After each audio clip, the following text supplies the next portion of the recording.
세상에서 가장 눈부시고 완벽한 마법은 단돈 몇천 원짜리 청소용 물티슈 한 장이 고스란히 깃들어 있었습니다.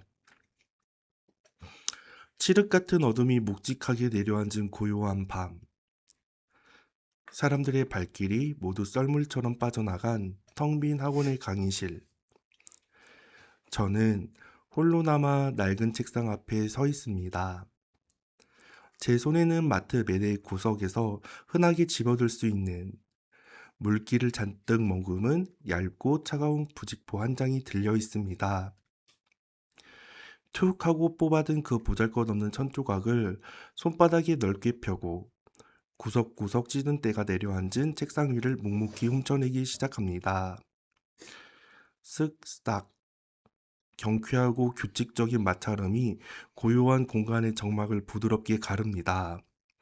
그리고 기적이 일어납니다. 수많은 이들의 손때가 묻고 끈적한 지우개 가루와 새까만 흑연 자국들이 흉측하게 엉겨붙어 있던 표면이 단 한 번의 스침에 마법처럼 허물어집니다. 겹겹이 쌓인 더러운 껍질이 벗겨지고 책상은 본래의 투명하고 하얀 민낯을 눈부시게 드러냅니다. 나는 숨을 죽인 채 그 매끄럽고 정갈한 궤적을 멍하니 바라보았습니다. 일순간 내 존재의 가장 깊은 밑바닥에서부터 형언할 수 없는 거대한 전율이 척추를 타고 뻗어 올라갑니다. 심장이 터질 듯이 거세게 고동칩니다. 누군가 이 모습을 보았다면 고작 한밤중에 바닥을 쓸고 책상 위에 얼룩이나 지우는 허드렛 일에 넋을 잃은 저를 보며 미쳤다고 손가락질했을지도 모릅니다. 하지만 저는 지금 이 단순하고 정직한 노동 앞에서 세상을 통째로 거머쥔 듯한 압도적이고 경이로운 행복을 감각합니다. 코끝을 찌르는 옅은 세제의 향기, 손끝의 압력으로 전해지는 뽀득뽀득한 촉감. 훼손되고 오염된 이 작은 공간이 오직 내 손길 한 번에 맑게 정화되는 이 찰나, 나는 내 삶이 그 어느 때보다 완벽하게 살아 숨쉬고 있음을, 내 핏줄 속에 뜨거운 피가 돌고 있음을 생생하게 실감합니다. 이마에 맺힌 땀방울을 훔치며 공간을 가꾸고 그 묵묵한 행위 속에서 작지만 절대적인 보람을 움켜쥐는 일. 일하는 것 자체에 가슴 뛰는 환희를 느끼는 이 소박하고 투명한 기쁨이 한때는 텅 비어 부서질 것 같았던 내 안의 우주를 빈틈없이 가득 채워냅니다. 참으로 기이하고도 찬란한 밤입니다.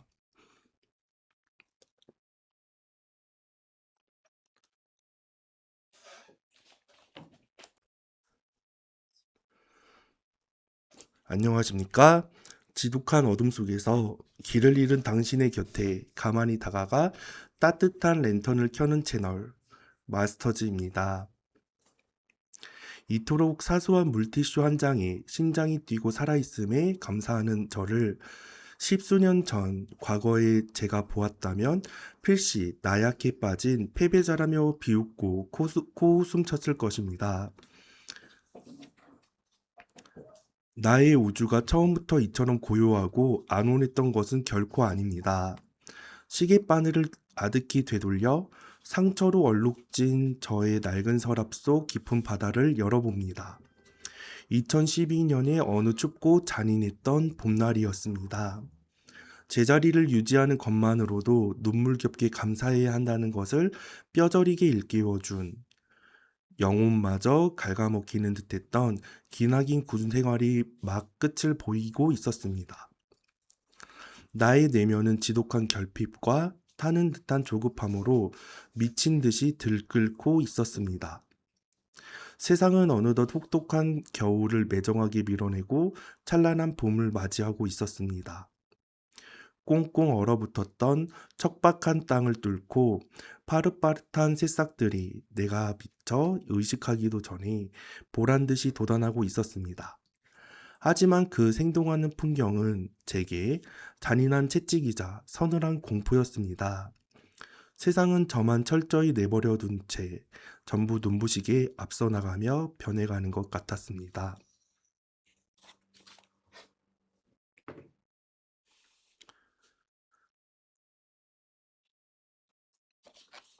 죽음처럼 춥고 기나긴 세월 동안 내가 할 수 있는 유일한 일이라고는 오로지 매서운 삭풍을 온몸으로 두드려 맞으며 입술에서 피가 나도록 참고 또 인내하는 것뿐이었습니다. 그래서 저는 지독한 독을 품었습니다. 무의미하게 흘려보낸 듯한 그 고통의 시간들 속에서 기어이 억지로라도 압도적인 의미를 쥐어짜야 내야만 직성이 풀릴 것 같았습니다. 가까스로 쟁취한 상처뿐인 승리를 허무하게 잊어버릴까 두려워 저는 스스로를 벼랑 끝으로 거칠게 몰아세웠습니다. 고통스러울수록 기필코 더 잔인하게 성장해 주겠다. 저는 밤마다 천장을 노려보며 세상과 저 자신을 향해 서슬퍼런 선전포고를 던졌습니다. 시간을 무기력하게 죽이는 데에만 익숙해졌던 잃어버린 날들을 탐욕스럽게 보상받으려는 듯 저녁 후의 제 삶은 시간을 무자비하게 쪼개고 억지로 채워넣는 피말리는 투쟁의 연속이었습니다. 물론 아주 잠깐 숨통이 트이는 찰나도 있었습니다. 간신히 휴가를 나와 위병소를 빠져나올 때 폐부를 찌르던 그 색다른 바깥의 공기, 사랑하는 친척들과 마주 앉아 밥을 먹고 소중한 동생과 늦은 밤 삼겹살을 구워 먹던 날, 모처럼 늦잠을 자고 일어나 어린 시절의 친구들을 만나 PC방에서 무참하게 게임에 지고 맛있는 닭갈비를 먹으며 노래방에서 목청껏 소리를 질렀던 하루. 예전엔 숨쉬듯 당연했던 그 평범한 일상이 참으로 눈부시게 다가왔고 저에게 변함없다고 말해주는 친구들의 다정함이 눈물겹게 고마웠습니다. 그러나 그 얄팍한 평온은 결코 저의 근원적인 갈증을 채워주지 못했습니다. 한때 제 자리라고 굳게 믿었던 곳에서 제대로 버틸 수 없어 비겁하게 도망치듯 선택했던 군대. 잃어버린 그 시간들을 만회하기 위해 저는 굶주린 맹수처럼 다시 세상을 향해 뾰족한 이빨을 드러내기 시작했습니다. 복학 후의 대학 생활은 소리 없는 전쟁터, 아니 생지옥이었습니다. 저는 늘 남들에게 뒤처지는 꼴찌라는 뼈아픈 자각에 시달렸습니다. 무슨 일이든 죽을 힘을 다해 악착같이 매달리지 않으면 단 한 걸음도 앞으로 나아갈 수 없는 형편없는 인간이라는 끔찍한 자격지심이 저를 괴물로 만들었습니다. 도서관의 차갑고 묵직한 공기 속에서 저는 경쟁에 대한 원초적인 두려움에 덜덜 떨었습니다. 토익 듣기 평가에서 전체를 통틀어 고작 4개를 틀려놓고도 상위권에 들지 못했다는 사실에 맹렬한 분통을 터뜨리며 선배에게 원망을 쏟아냈습니다. 제 주변을 맴도는 모든 사람들을 끊임없이 저울질했습니다. 저들이 저를 짓밟고 올라설 성가신 경쟁자인지 아니면 저를 더 높은 곳으로 끌어올려줄 든든한 서포터인지 사람의 마음을 이기적인 계산기로 두드리며 출발선이 다른 자들을 보며 거대한 상실감과 시기심에 밤잠을 설쳤습니다. 저의 성장을 멈추게 하려는 가소로운 존재가 있다면 그것이 무엇이든 기필코 무딘 돌멩이라도 힘껏 움켜쥐어 눈부시게 갈고 닦은 뒤 단번에 처참하게 박살내버리겠다고 이를 갈았습니다. 시건방지게 제 비좁은 세상을 흔들어대는 온갖 어리석은 것들을 단숨에 뿌리채 확 뽑아버려야 속이 후련할 것 같았습니다. 증오에 가까운 살기등등한 열정이 제 피를 말리며 부글부글 들끓는 줄도 모르고 저는 계속해서 저를 죽일 듯이 혹사시켰습니다. 그 무렵에 저는 마치 1바이트의 한계 용량을 가진 낡고 위태로운 컴퓨터와 같았습니다. 컴퓨터가 0부터 9까지의 한 자릿수 아라비아 숫자를 나타내는 데에는 1바이트면 족합니다. 그러나 그 다음인 두 자릿수 10을 마주하는 순간 용량이 2바이트로 커지지 않으면 시스템은 치명적인 오류를 일으키고 단번에 작동을 멈춰버리고 맙니다. 제 영혼의 그릇은 딱 1바이트 크기였습니다. 세상은 자꾸만 10이라는 감당할 수 없는 벅찬 무게와 경쟁을 던져주는데 저는 도무지 커지지를 못하고 한없이 작아지기만 했습니다. 예기치 못한 상황 속에서 앞으로 나아가지 못하고 헛된 뒷걸음질만 치다가 추운 한겨울의 새하얀 입김처럼 밤새도록 피어오르는 두려움에 바들바들 치를 떨었습니다. 저는 조세이의 소설 속에 등장하는 슬픈 도도새였습니다. 날개를 사용할 생각을 하지 않아 결국 날개가 볼품없이 퇴화해버렸고 나중에 날 수가 없게 되어 모조리 잡혀 멸종당해버린 비운의 새. 미래의 거창한 성공과 완벽함만을 강박적으로 좇느라 정작 오늘 제게 주어진 찬란한 날개를 퍼덕일 생각조차 하지 않았습니다. 스스로를 도도새처럼 멸종의 길로 몰아넣고 있으면서도 저는 늘 당장 10초 뒤에 제 모습조차 책임질 수 없는 오만한 상념들로 머릿속을 가득 채웠습니다. 비좁고 취약한 저의 세상은 아주 미세한 충격에도 거세게 요동쳤습니다. 아무리 두 다리를 혹사하며 걸어도 도무지 끝이 보이지 않는 결코 발이 닿지 않을 것만 같았던 아득하고 캄캄한 숲이었습니다. 저는 그 미지의 숲을 홀로 아련하게 바라보며 서성였습니다. 일순 짐승의 울음소리 같은 거센 돌풍이 불어닥쳤고 예기치 못한 찰나의 날카로운 먼지 한 알이 제 눈 속으로 훅 하고 날아들었습니다.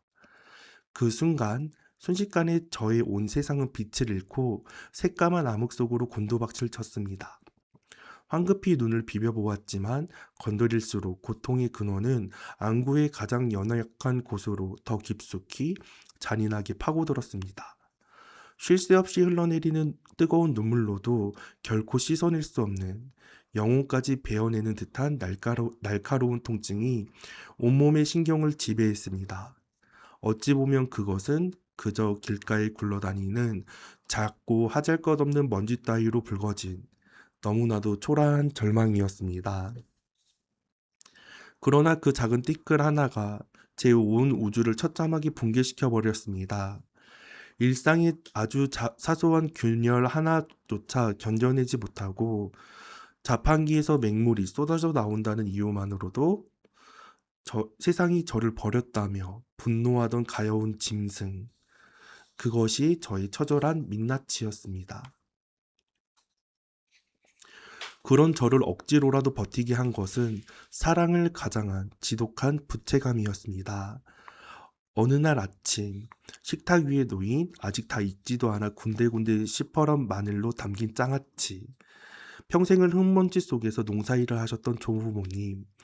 자식들을 위해서라면 당신들의 뼈를 깎아서라도 내어주시려던 그 거칠고 투박한 손길.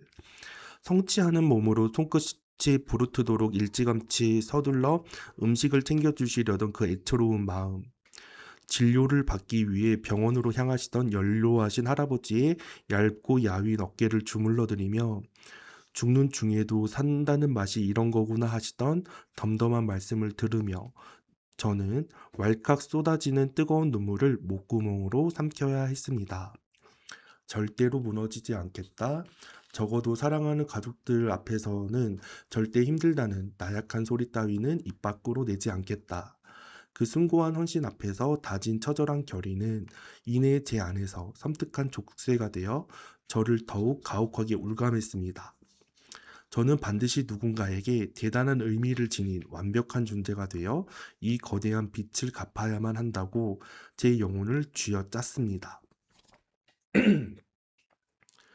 숨이 턱 밑까지 차올라 피를 토할 것만 같았던 질주. 더 이상 단 한 발자국도 내디딜 수 없을 것 같았던 캄캄한 절망의 밤. 다 포기하고 무너져 내리고 싶었던 제 영혼의 밑바닥에 한 줄기 강렬한 번개처럼 내리꽂힌 한 권의 책이 있었습니다. 제가 세상을 향해 곤두세웠던 억센 가시들을 부드럽게 쓰다듬고 피 흘리는 제 목덜미를 다정하게 안아준 책.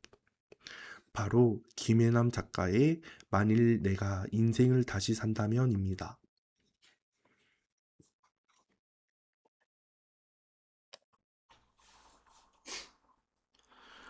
30년이 넘는 긴 세월 동안 정신과 전문의로서 수만 명의 찢어진 마음을 꿰매어 주었던 그녀. 두 아이의 헌신적인 엄마로, 며느리로, 아내로, 그리고 빈틈없이 유능한 의사로 그녀는 그 누구보다 완벽을 기하며 치열하게 자신의 삶을 통제했습니다.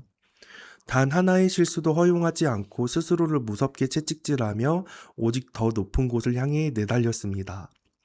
하지만 43살이라는 눈부시게 젊은 나이에 그녀는 파킨슨병이라는 잔혹하고 예의 없는 불청객을 맞이하게 됩니다. 내 마음대로 움직여주지 않는 육체, 서서히 돌덩이처럼 굳어가는 근육, 원치 않는 가혹한 병마 앞에서 그녀가 그동안 아등바등 피 흘려 쌓아 올렸던 완벽한 세계는 하루아침에 모래성처럼 처참하게 무너져 내렸습니다. 하지만 기적은 그 거대한 절망의 한복판에서 눈부시게 피어났습니다. 꼼짝없이 굳어가는 몸을 이끌고 그녀가 펜을 들어 꾹꾹 눌러 쓴 고백은 거대한 해일이 되어 저를 덮쳤습니다. 그녀는 담담하게 그러나 뼈가 시리도록 명징하게 말합니다. 인생에서 완벽하게 준비된 때란 결코 오지 않는다고 말입니다. 우리는 늘 모든 조건이 완벽하게 들어맞는 타이밍을 기다리며 오늘을 유예하지만 살아있는 한 그런 흠집 없는 순간은 영원히 오지 않는다는 뼈아픈 진실. 우리는 일찍이 시니어의 씁쓸한 시를 통해 완벽주의의 비극을 배운 바 있습니다. 부자가 되어야만 비로소 타인에게 친절을 베풀 수 있다고 믿는 남자. 지독한 다이어트에 성공하고 턱뼈를 깎아내야만 세상 밖으로 나오겠다는 여자. 엄청난 명성을 얻은 후에야 비로소 자신만의 성에서 한가로이 웃음 짓겠다는 사람. 아이들을 다 키우고 나서야 진짜 내 인생을 살겠다며 낭만을 뒤로 미루는 사람.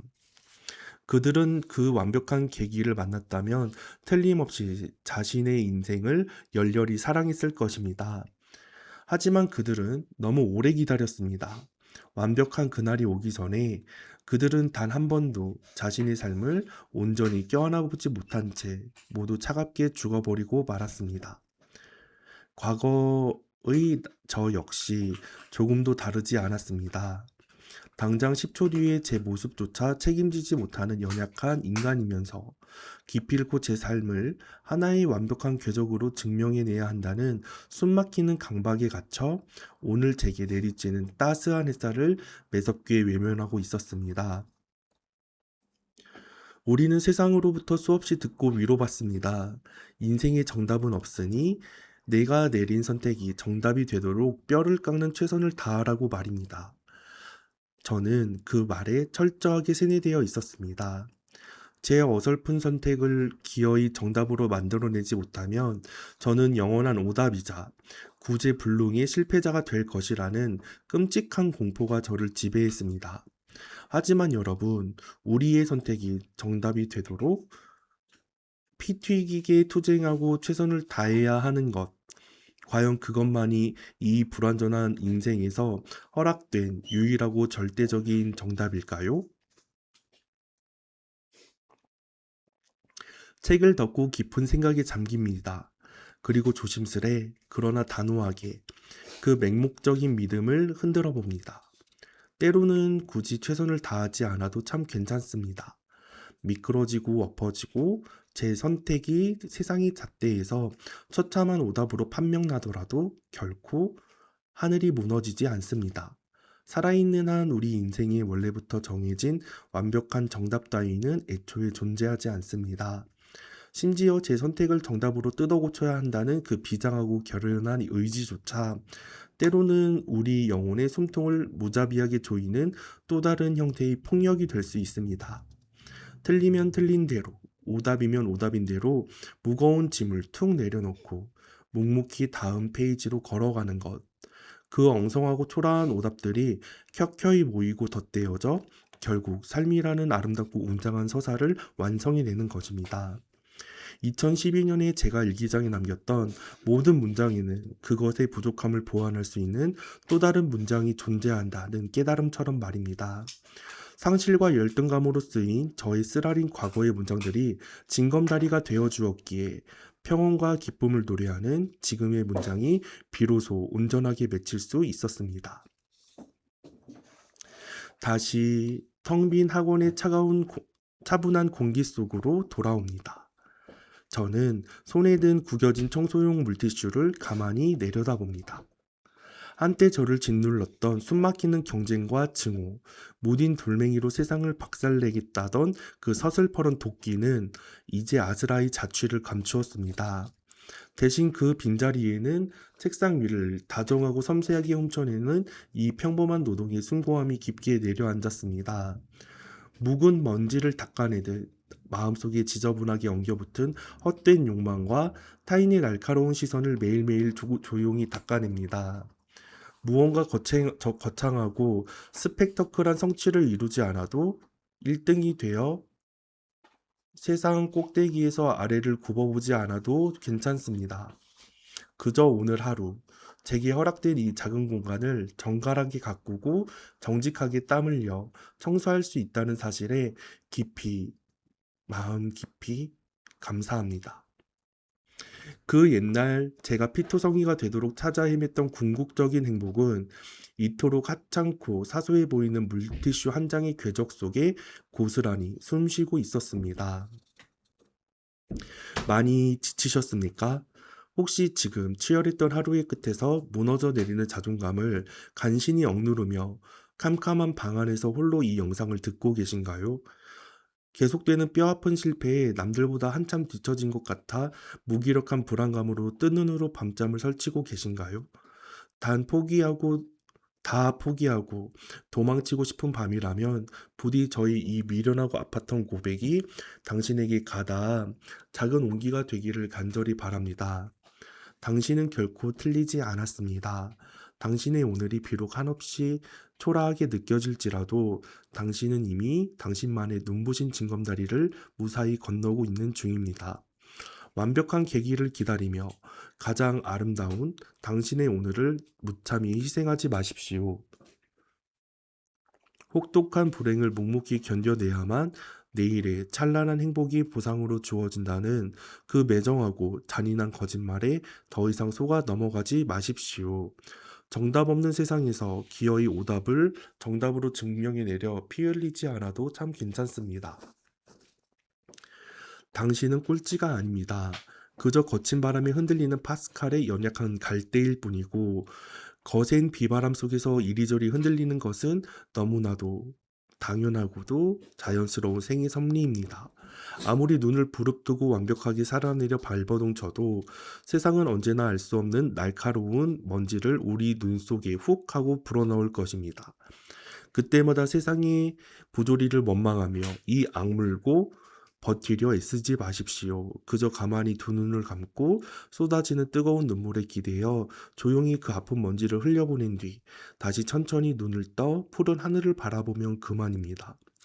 끝을 알 수 없는 불확실성 속에서도 기꺼이 용기를 내어 한 걸음 내디디고 비록 바닥에 처참하게 넘어질지라도 다시 일어나 스스로의 먼지 묻은 등을 묵묵히 쓸어내려 주는 것.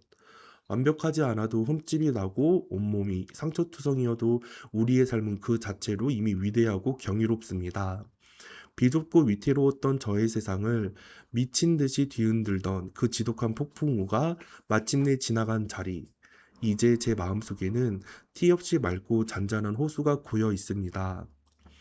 그 고요하고 평온한 물결 위로 지금 이 순간 수많은 고민으로 밤을 지새우는 당신의 지친 마음이 잠시나마 깃털처럼 가볍게 쉬어가기를 진심으로 기도합니다. 오늘은 그만 당신을 짓누르는 그 무겁고 버거운 강박의 짐을 툭 내려놓으십시오. 당신의 낡은 서랍 속 깊은 바다를, 그 깊고 신비로운 당신만의 고유한 우주를 그저 평안하고 자유롭게 유영하시길 바랍니다. 완벽하게 준비된 때란 결코 없다는 사실이 역설적이게도 우리에게 선사하는 이 눈부신 해방감을 흠뻑 만끽하며, 살아있는 한 영원히 정답은 없기에 완벽하지 않아서 더 눈물겹게 아름답고 찬란한 당신의 모든 날들을 제 온 마음과 진심을 다해 영원히 응원하겠습니다. 지금까지 캄캄한 밤 당신의 곁에서 다정하게 당신의 짐을 덜어드리는 마스터즈였습니다. 부디 깊고 평안한 밤 되십시오.